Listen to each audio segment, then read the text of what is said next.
I think that our girl Anaya just went through all of the stages of a narcissistic relationship and is now experiencing the discard stage. Let's talk about it.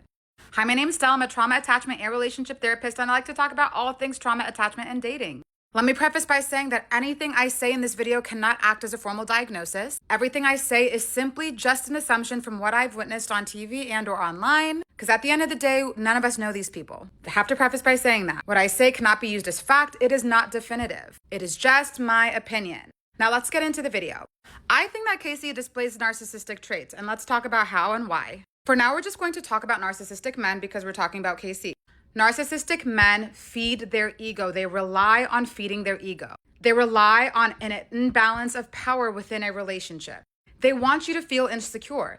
At the same time, they also want you to continue to feed their ego, but the minute they are no longer getting that supply from you, they will discard you like you're nothing, give you no reassurance, feel no remorse, and move on to their next victim. And at this point, it's often someone that is much weaker and easier to manipulate so that they can continue to feed their supply. Because the reason why they are so reliant on their supply getting filled is because they themselves are deeply, deeply insecure. Which is so evident at this point with KC because he's holding on to things that happened the first day in the villa. Not getting chosen, none of the women choosing him, and Anaya not standing behind his door. And narcissistic men, because they're so deeply insecure, because they're so fragile, and their ego is so fragile, if you trigger that insecurity in them, you bruise their ego and you become difficult to manipulate and control, they become extremely punitive.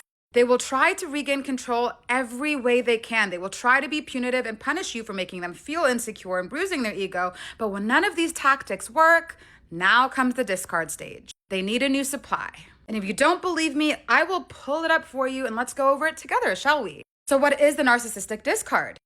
According to Google, the narcissistic discard is the abrupt and callous. Keywords: abrupt meaning very quick and out of nowhere, and callous meaning unempathetic, cold, calculated, just vindictive termination of a relationship by someone with significant narcissistic traits. It typically happens after a period of devaluation. So devaluation, and we'll get to that later, is when you go from suddenly loving someone and love bombing them to all of a sudden criticizing them and putting them down. And often when the narcissist has secured a new source of validation, feels like you can no longer be controlled and finds you too independent.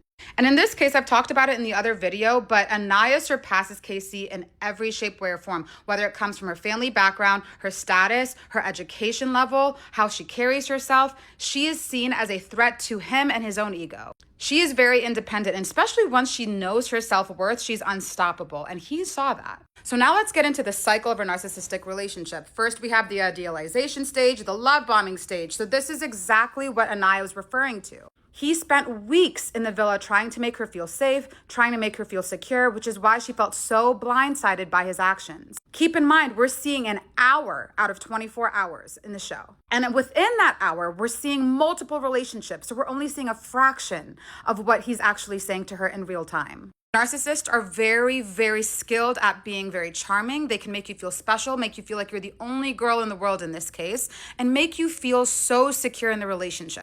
So in this case, right, the relationship moves fast. You're made to feel incredibly special, unique, and perfect for them. And then all of a sudden comes the devaluation stage. The praise stops, turns into criticism, gaslighting, and fault finding. So you see this happen not just with Anaya herself, but you see this happen a lot behind Anaya's back. The disrespect that we've witnessed in real time is the devaluation stage. So then the next thing, and that is what we're witnessing in this moment, is the discard stage. They end the relationship often with a cruel indifference and zero closure. So notice how Anaya was very taken aback by how sudden, quick, and cruel it was. But not only that, he refused to talk to her. He refused to give her that closure and that clarity. Not only was Anaya not receiving that closure for him, but she was no longer in the running to even be a potential partner. That's a key part in this. She was completely replaced with no conversation. Not to mention this motherfucker really tried to use the excuse of like, oh my God, it's way too tense. The tension is so high. I don't know if I can talk to her. Come on now. Trying to place blame on anything but himself. And let's go back to the cruel indifference part. Notice how in this recent episode, he displayed zero empathy for what he did. Not only this episode, but even the prior episode, this man is laughing the entire time. He was laughing during the recoupling. He was laughing last night when she was having a full-on panic attack. He shows no remorse and empathy, which to me is a classic narcissistic trait, especially during the discard stage. So now let's go down to why it happens. Again, lack of supply. She wasn't giving it to him. If anything, she was the source of his insecurity because she was over here and he was down here. She wasn't giving him intimacy. She wasn't giving him verbal validation. And he talked about that. He spoke life into her. He just gave her all this praise and he probably wasn't getting anything back, according to him. But because she wasn't fueling his ego, right? She didn't pick him night one. She wasn't sleeping with him. She wasn't giving him that praise and verbal validation that he needed to help his bruised little ego.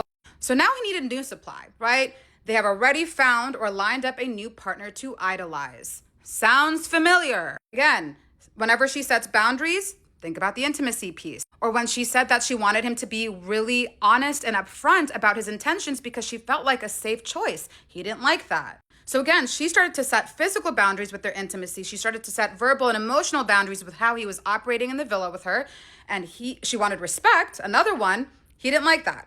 He did not like that. Then the narrative rewrite. They discard you to control the narrative, often painting you as the villain so they avoid taking any accountability. This is textbook what is happening with them. Like, come on, y'all. If you still don't believe me, if you're a KC or even a TT supporter, I don't know what to tell you.